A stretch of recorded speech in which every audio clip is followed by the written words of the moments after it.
Bonjour à tous. Je suis très heureux de recevoir sur notre petit plateau improvisé le docteur Hortense Boulenois, qui est chirurgien viscéral à Quincy-sous-Sénart, dans notre hôpital privé Claude Gallien. Et elle a gentiment accepté de nous parler de la chirurgie hémorroïdaire. Chirurgie donc on réalise fréquemment à l'hôpital Claude Gallien. On a mis en place récemment finalement le bloc pudendal pour la chirurgie hémorroïdaire. Et nous on aurait voulu avoir donc l'éclairage d'un chirurgien sur la chirurgie hémorroïdaire. Finalement, qu'est-ce que doit savoir un anesthésiste pour la chirurgie hémorroïdaire, quelles sont les techniques, qu'est-ce que c'est que des hémorroïdes. Et donc vraiment je te remercie d'avoir accepté cette petite interview pour nous éclairer sur ce sujet. Alors pour commencer, j'aimerais que tu nous rappelles un petit peu ce que c'est finalement les hémorroïdes. Qu'est-ce que c'est comme structure anatomique? Donc les hémorroïdes, ce sont des paquets veineux qui sont situés le long du canal anal, qui sont physiologiques, donc qui sont présents chez absolument tout le monde. On distingue en quelque sorte des paquets hémorroïdaires internes, des paquets externes, qui ont tous les deux des traitements différents, des implications différentes, des symptômes différents. Ces veines, elles peuvent se développer un peu au cours de la vie. Elles sont initialement complètement asymptomatiques. Chez les enfants, il y a très peu de pathologies hémorroïdaires à ma connaissance. Et puis après certains épisodes de vie, avec l'obésité, avec la constipation, avec les grossesses chez les femmes, ces paquets ils peuvent se développer, être de plus en plus importants et de plus en plus symptomatiques. Donc ce sont des lacis veineux, un petit peu comme, donc ce sont des veines, des lacis veineux, qui vont participer finalement à la continence, c'est ça? Oui, alors ça a un rôle physiologique. Ces veines, en effet, ça participe à l'occlusion fine de l'anus et à la continence anale.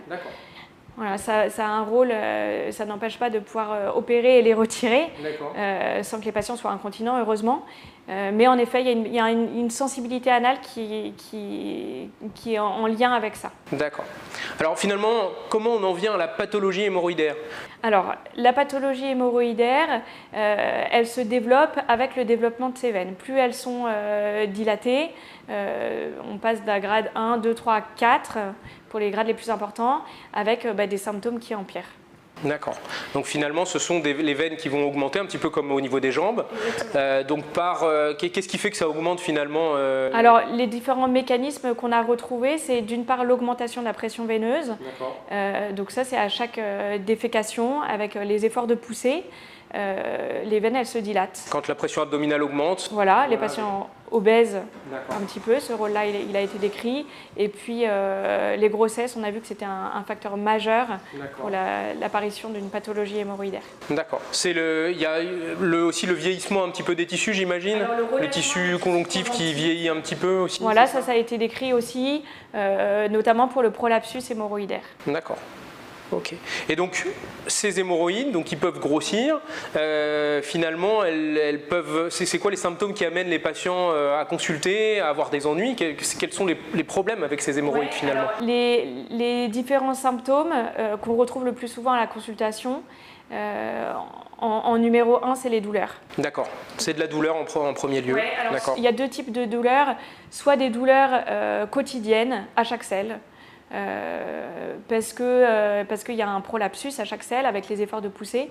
Donc là, les patients ils sont gênés par ça. Soit un autre type de douleur, je dirais, c'est des douleurs au moment des thromboses.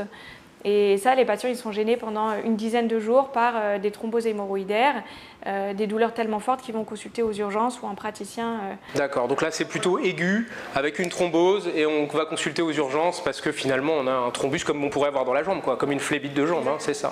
D'accord, et ça c'est parti. Et à l'examen ça se constate parce qu'on a des hémorroïdes complètement œdémaciées, toutes rouges, toutes gonflées. Très inflammatoire, d'accord. J'imagine que ça peut saigner aussi, évidemment. Alors deuxième symptôme qu'on retrouve, c'est le saignement, donc des rectorragies qui peuvent être tellement importantes qu'on a des anémies chroniques à cause de ça, et donc c'est un motif opératoire. Ces rectorragies, elles sont gênantes pour les patients, alors soit à chaque selle, des petits saignements, soit dans la cuvette, soit sur le papier. On leur fait décrire des choses comme ça, soit de temps en temps des vraies rectorragies en dehors des efforts de poussée, en dehors des selles. D'accord. Voilà. Un autre symptôme, c'est le prolapsus, qui est gênant pour l'essuyage, qui est gênant pour la continence anale, des patients qui ont des soilings un peu en permanence. Et le dernier symptôme qu'on retrouve, c'est des prurites qu'on a du mal à traiter autrement que par la chirurgie. Et donc effectivement, pour un petit peu faire le tri, il y a une classification, hein, c'est ça qui existe, alors principalement sur le prolapsus là, hein, c'est ça? Exactement. Alors la classification, il y a 4 stades. Le stade 1, c'est des hémorroïdes qu'on dit congestives, des hémorroïdes internes qu'on retrouve qu'à l'anuscopie. D'accord. On fait un petit peu pousser les patients, on voit les veines qui se dilatent, qui sont un peu démaciées, congestives. Le grade 2, c'est une procidence au moment de la poussée, au moment de la défécation, et puis les hémorroïdes rentrent juste après les selles. D'accord. Le grade 3, c'est des hémorroïdes qu'on doit réintégrer manuellement. D'accord. Et le grade 4, c'est une procidence permanente. Permanente des hémorroïdes. Voilà. D'accord. Et donc ça, c'est principalement les hémorroïdes internes, hein, c'est ça qu'on décrit comme ça. Parce que donc on a eu un petit peu de mal à comprendre, il y a des hémorroïdes externes, internes, c'est quoi la différence? En France, on a séparé un peu les deux avec des hémorroïdes internes, des hémorroïdes externes. C'est pas toujours réparti de cette façon-là selon les pays. En tous les cas, oui, nous, on distingue bien des hémorroïdes internes qui peuvent se prolaber et puis sortir de la marge anale. Donc on confond forcément un peu les deux.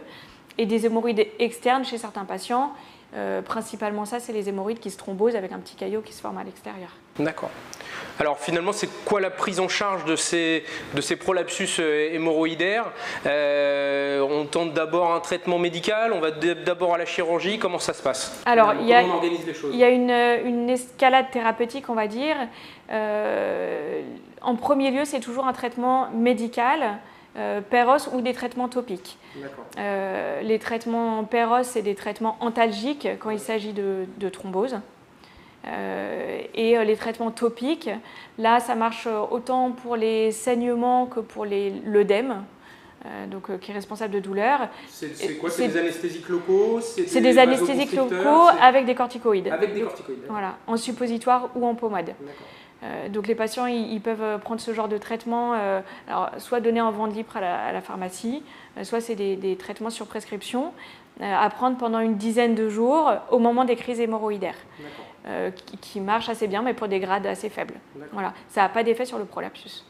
Oui, le prolapsus est toujours présent, effectivement. Et donc, si ce traitement médical ne fonctionne pas, j'imagine qu'on va plus loin. On va un peu plus loin. Est-ce qu'on peut faire toujours en consultation ou lors d'une endoscopie réalisée pour une autre raison? On peut faire des ligatures élastiques. Ça, c'est un geste qui se fait très facilement dans le cabinet. Au cours d'une anuscopie, on va ligaturer avec un petit élastique les hémorroïdes internes. C'est à réserver pour des grades 1, 2 maximum. Ça a une efficacité de courte durée. Les patients ils doivent refaire la procédure au bout de quelques années. Il y a une efficacité quand même sur les saignements et sur les douleurs. On associe un traitement antibiotique juste pour couvrir le geste, quelques jours, des traitements antalgiques et on prévient du risque de saignement au moment de la chute d'escarre principalement. Et donc ça c'est pour les grades, je dirais, peu graves, 1, 2. Et alors j'imagine que la chirurgie vient après. Alors soit après échec des traitements médicaux, soit parce que de toute façon c'est un grade 3 ou un grade 4, on passe à des traitements... Une pathologie plus avancée. Voilà, des traitements instrumentaux. Il y a un petit peu deux catégories, je dirais. Il y a des traitements mini-invasifs au début, et puis pour des grades 2-3. Et des traitements plus radicaux pour le grade 4, réservés pour le grade 4. Alors finalement, quand tu dois aller vers la chirurgie, que tu proposes une chirurgie, il y a plusieurs techniques qui existent. Est-ce que tu peux nous décrire un petit peu les différentes techniques qui existent pour traiter le prolapsus hémorroïdaire? Dans les traitements mini-invasifs qui sont apparus un petit peu plus récemment, à réserver plutôt pour des grades 2-3. Je dirais qu'il y en a 3 types.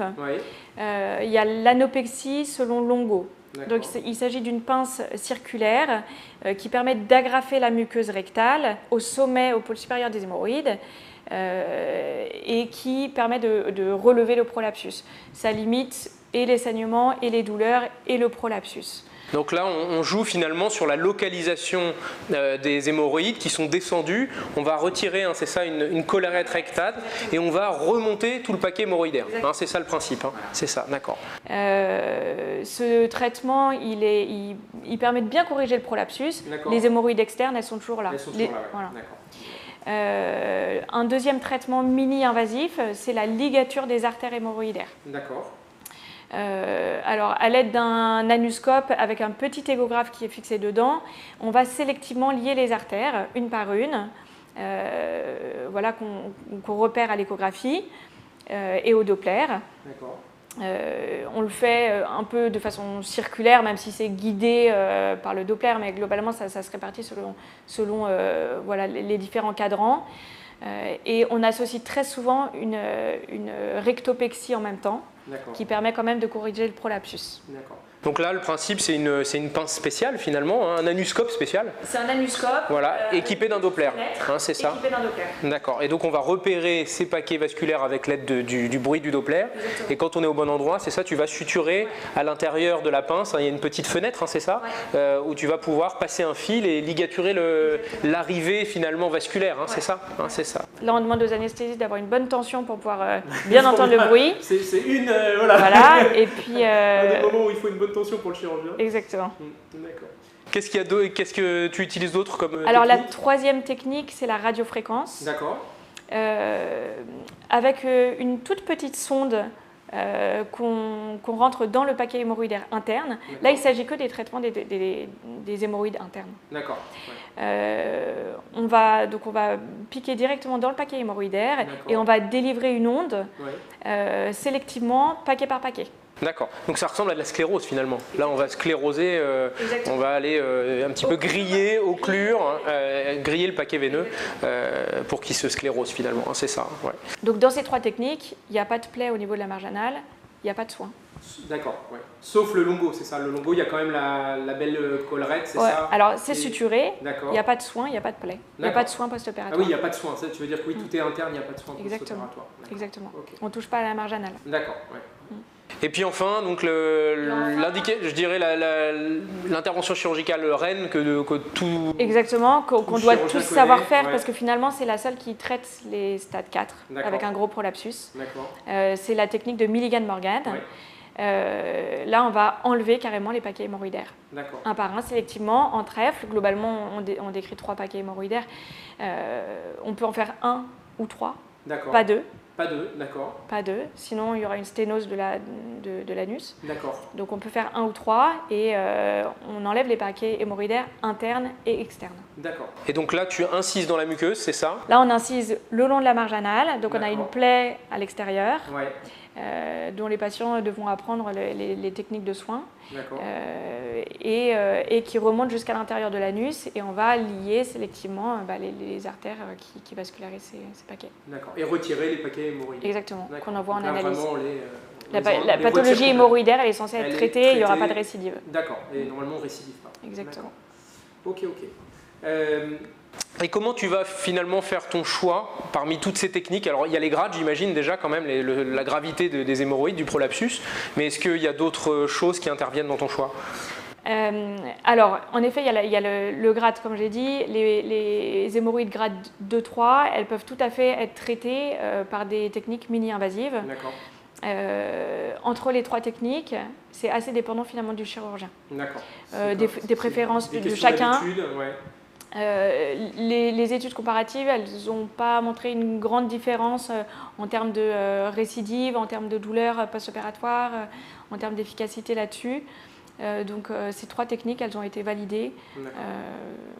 Voilà, un peu au choix du chirurgien. Et puis pour les grades 4, finalement, là, ça, il n'y a que le Milligan-Morgan. Alors, il faut quand même savoir que le Milligan-Morgan, il y a un risque important sur la continence post-opératoire. D'accord. Et puis, il faut que le patient puisse être adhérent aux soins. Oui, parce qu'ils sont longs, c'est ça, c'est des soins longs. C'est des soins longs, douloureux. Et qui nécessitent une bonne éducation thérapeutique. Donc, il faut que les patients ils puissent adhérer à ça. Des patients trop âgés, des patients qui ne comprennent pas bien ce qu'il faut faire après. C'est un peu délicat. Et certains patients qui ont déjà des troubles de la continence, il faut faire très attention à soi. D'accord. Alors, moi j'aimerais qu'on s'intéresse un tout petit peu à l'aspect post-opératoire. Qu'est-ce qui se passe après? Parce que finalement, bon, nous on essaye de s'y intéresser un petit peu, mais c'est toujours le chirurgien qui voit ses patients en post-opératoire, qui sait le mieux comment se passe le post-opératoire. Et donc, je voudrais avoir un petit peu quel est ton ressenti, qu'est-ce que te décrivent les patients, quels sont les enjeux post-opératoires finalement, qu'est-ce que tu vas faire avec eux? Tu les revois en consultation déjà, j'imagine? Alors, on les revoit globalement tous les 15 jours. Tous les 15 jours, d'accord. Avec une grande différence quand même entre les techniques mini-invasives et puis le Milligan-Morgan. Oui. Pour les techniques mini-invasives, il n'y a pas de soins à réaliser, il n'y a pas de plaie. C'est surtout une gestion du transit et de la douleur. D'accord. Et donc sur le transit, tu prescris des laxatifs? Alors le transit, il faut qu'il soit bien régulé déjà avant. Si le patient arrive le jour de l'intervention complètement constipé, la prise en charge elle sera plus compliquée. Donc il faut les prévenir d'avoir un transit qui est bien régulé auparavant, avec des traitements, toute une panoplie de traitements qui existent, mais globalement il faut qu'ils aient pris des laxatifs Peros avant. La gestion de la première selle, c'est toujours un petit peu compliqué. Et puis on les prévient bien que si au bout de 48 heures, ils n'ont toujours pas eu de selle, qu'ils peuvent réaliser un lavement à ce moment-là. Voilà, qui les aide un peu. La constipation, elle survient parce que c'est déjà de base des patients constipés. Et en réaction à la douleur, voilà. Ça pas vouloir exactement. Aller à la selle. Donc c'est important qu'ils aient un transit. On dit qu'il faut qu'ils aient des selles molles et faciles et qu'ils ne passent pas 3 heures sur les toilettes. Et la première selle arrive quand finalement en général le lendemain souvent. D'accord, d'accord. Ok. Concernant la gestion de la douleur, ces 3 types de chirurgie sont censés être assez peu douloureuses. Le patient il peut reprendre assez rapidement des activités. Après 15 jours d'arrêt de travail, ils peuvent retrouver une vie à peu près normale. Et puis on reste sur des catégories dentalgiques plutôt de palier 1 et 2. Il y a rarement besoin de morphinique. D'accord. Et alors pour les techniques plus invasives, pour les techniques plus invasives comme le Milligan-Morgan, là il y a différents enjeux. Donc il y a les soins post-opératoires à réaliser par le patient eux-mêmes. Initialement, on a pu donner des soins réalisés par une infirmière. Qui n'est pas forcément une bonne idée en fait, parce qu'il faut que les patients ils soient responsables de ça et puissent faire leurs soins après chaque selle, le matin, le soir, un peu tout au cours de la journée. Donc ils ont des bains de siège à faire, ils trempent les fesses dans de la bétadine, enfin de l'eau bétadinée, de l'eau tiède. Et puis voilà, le matin, le soir, à chaque selle, et ils appliquent de la pommade cicatrisante. Ça c'est pour les soins. La gestion du transit, pareil, de la même façon, il faut qu'ils arrivent le jour de l'intervention avec un transit un petit peu facile. Et puis, pendant le mois et demi qui suit, de bien pouvoir gérer ce transit, qui n'est pas des selles trop diarrhéiques, pour pas que ça les embête 10 fois au cours de la journée, mais que le transit soit un petit peu plus facile. Et donc au niveau antalgique, donc là on est sur des antalgiques un petit peu plus forts. Un petit peu plus fort. Les patients initialement ils étaient hospitalisés pour cette raison. Alors maintenant on gère beaucoup plus de choses en ambulatoire. Tous ces traitements sont réalisés en ambulatoire. Mais ils ont parfois recours à des antalgiques de palier 3. D'accord. Et c'est quoi le retour du coup de tes patients? C'est une chirurgie qui est bien vécue, qui est difficile à gérer? C'est des patients qui sont tellement gênés en préopératoire par ces problèmes de prolapsus, de saignement, de douleur, que de toute façon ils n'ont pas d'autre solution que d'aller vers cette chirurgie. Il faut bien les prévenir que c'est globalement 1 mois pas très facile. Ils ont généralement 1 mois d'arrêt de travail. Ne serait-ce qu'au début, les 15 premiers jours, pour réaliser les soins, c'est compliqué de le faire au travail. Et donc la gestion de la douleur, oui, en effet, de temps en temps, des morphiniques sont nécessaires. Mais ils sont suffisamment informés pour que ça se passe bien. Alors nous on a mis en place assez récemment finalement le bloc pudendal. Il y a d'autres équipes qui l'utilisent depuis plus longtemps. Parfois même le bloc pudendal est réalisé par le chirurgien. Depuis qu'on a mis ces techniques en place, est-ce que toi tu vois une différence? Est-ce que tes patients te semblent être plus soulagés, du moins pour les premières 24 heures? Oui, il y a un réel impact là-dessus, au moins les 24 premières heures. Voire 48 heures, et les patients le disent bien, pendant les 2 premiers jours ça allait, et puis après j'ai eu un peu plus mal. Donc ils le décrivent très très bien. Ça soulage beaucoup, je pense que pendant les 48 premières heures, ils n'ont pas besoin de morphinique et ça arrive un peu après. D'accord. Et puis, sur cette gestion de la douleur, il y a aussi donc peut-être nous d'autres effets secondaires de notre bloc pudendal. Parfois, on décrit des blocs, enfin, on a du mal à uriner. Est-ce que tu vois plus de problèmes pour uriner en post-opératoire qu'avant, ou c'est un peu pareil, puisque finalement la chirurgie hémorroïdaire aussi donne des globes ou des rétentions urinaires. Est-ce que toi, tu as l'impression qu'il y en a plus avec le bloc pudendal? Pas plus que ça. Pas plus, mais c'est quelque chose qu'on voit quand même assez souvent. Alors, pas des globes de là à être sondés, ça c'est quand même assez rare. D'accord. Et puis de toute façon, on les fait sortir d'ambulatoire à partir du moment où on est sûr qu'ils aient pu vider leur vessie. Ouais. Donc ça c'est très important, mais des dysuries, ouais. Oui, les patients le rapportent après. Ouais. D'accord. En raison de la douleur. Ouais. Pas vraiment en raison ouais. de la douleur. Ouais. En raison de la douleur. Ouais. Ouais. Ok. Bon, je te remercie pour tout cet éclaircissement sur la chirurgie hémorroïdaire, vraiment très instructif, et puis j'espère que vous avez appris plein de choses. Maintenant vous êtes un petit peu moins bête sur la chirurgie hémorroïdaire, vous pourrez plus discuter peut-être aussi avec votre chirurgien et puis peut-être mettre en place d'autres techniques comme nous on a fait, avec cet échange mutuel anesthésie-chirurgien, c'est toujours extrêmement intéressant. Ouais. Je te remercie, encore un grand merci.